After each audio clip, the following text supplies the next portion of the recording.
el tránsito de las FARC desde Colombia hacia Venezuela, cómo pasaban por el río Arauca en la frontera con el departamento de Arauca, por la zona de Cúcuta, incluso el tránsito de secuestrados. Ustedes en inteligencia militar conocieron ese fenómeno de cómo con facilidad podían pasar los miembros de las FARC hacia Venezuela. ¿Conocían de eso? Sí.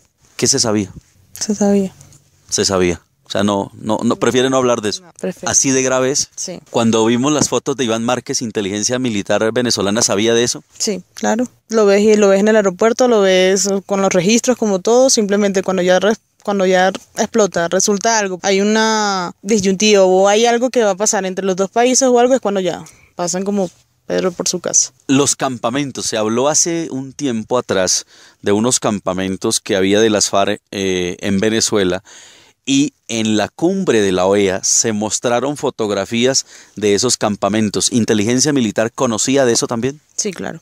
Y eso no es secreto para nadie, que en muchas partes están y obviamente más que todo cuando viajas logras ver los campamentos hasta en las mismas autopistas. O sea, eso no es secreto para nadie. Recordemos que por esa época el presidente Álvaro Uribe hizo esa denuncia. Chávez arremetió diciendo que eso no era verdad y dijo las coordenadas que aparecen son tales y se fue por allá y se paró en el sitio y dijo, miren, aquí dijeron que este es el sitio donde estaban los campamentos y aquí no hay nada. ¿Recuerdan eso ustedes? Sí, claro. ¿Sí llegó Chávez al sitio o no llegó al sitio real? No llegó obviamente, pero no, igual no fueron las coordenadas todo lo que dijo, o sea, obviamente que no. Conocimos muchos casos también. Yo personalmente estuve reunido con Richard Bulton, un empresario venezolano de la aviación.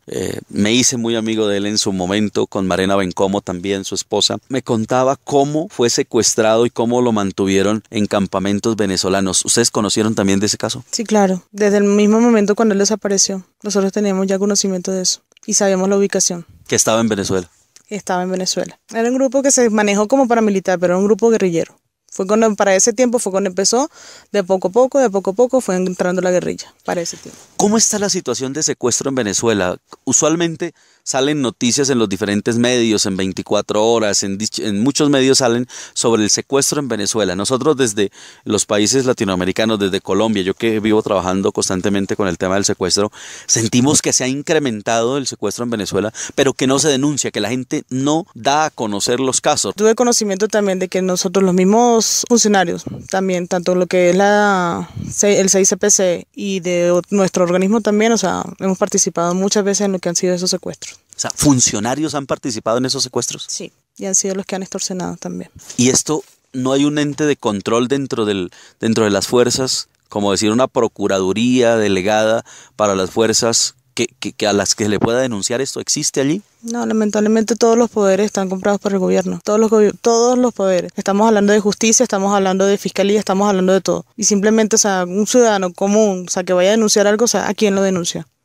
¿Quiénes son los tupamaros? Hemos visto recientemente en televisión que se hablan de los tupamaros. Esos son los grupos que protegen al gobierno. Ellos están en zona, ellos son los que dan entrada y salida a ciertas zonas de la ciudad, a ciertas zonas de las ciudades como tal. Y son grupos con los cuales, o sea, por decirlo así, guerrillas urbanas con las que no se pueden meter. O sea, ni la policía ni nosotros mismos podemos meternos con nada de esto. O sea, ¿ustedes no se pueden meter con los tupamaros? No, nada. Simplemente ellos son los que mandan en una zona, ellos son quien dice quién entra, quién sale, quién, como sea, y bueno. ¿Y ellos están dotados de armas por el gobierno? Sí, completamente. Tienen, por decirlo así, tienen su base, tienen todo, es un organismo ya que no es secreto para nadie. Dónde funciona, cómo funciona, qué es lo que hacen. Lamentablemente está lleno, eso simplemente, o sea, de lo que trata son de malandros que está tomada la calle. ¿Esas personas obedecen a una línea de mando? ¿Cómo están organizados los tupamaros? Precisamente por eso, o sea, en zonas lo que son las más vulnerables. Las zonas más vulnerables que son las que precisamente las que siguen al gobierno. O sea, en esas zonas son las que ellos se ubican y sí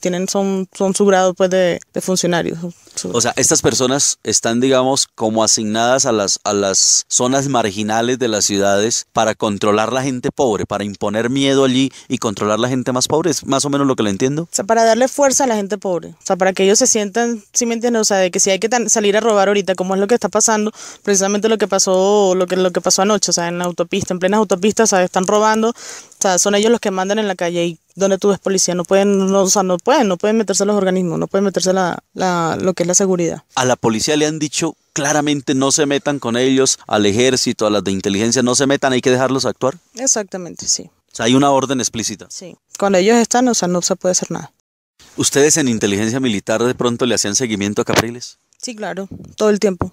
Todo el tiempo. Desde que salía de su casa hasta que anochecía, como fuera, todos sus pasos, por supuesto. ¿Y había algo que dijeran, a esto hay que caerle, hay que buscarle el quiebre, la caída, o el tipo actúa tan bien que no lo cogen en nada? ¿Qué pasaba con él? Tiene también su estrategia, porque muchas veces cuando ha viajado, cuando él ha salido del país, que muchas veces, o sea, por decirlo así, es para un lado, o sea, la información es para un lado y resulta que él llega y aparece en Bogotá, aparece en otra parte, o sea, y mientras uno ya le va siguiendo y le va haciendo el seguimiento que va para una sola parte y mentira, que resulta que fue para Estados Unidos. ¿Usted estaba cuando Chávez, esa vez, que es muy famoso ese momento, ordenó a uno de los generales movilizar todos los tanques a la frontera y todo eso, ¿estaba en esa época? Sí, claro, y esa fue la orden. ¿Y le cumplieron esa orden? No, o sea, no fue porque ya llega ya otra orden precisamente donde dijeron que no, o sea, que era, por decirlo así, no era procedente. ¿Hasta dónde esas alaracas de Chávez eran show o hasta dónde eran verdad? Todo es un show, toda la laraca, como tú dices, o sea, todo el show que ellos arman todos los días, de que es un país democrático, de que es esto, de que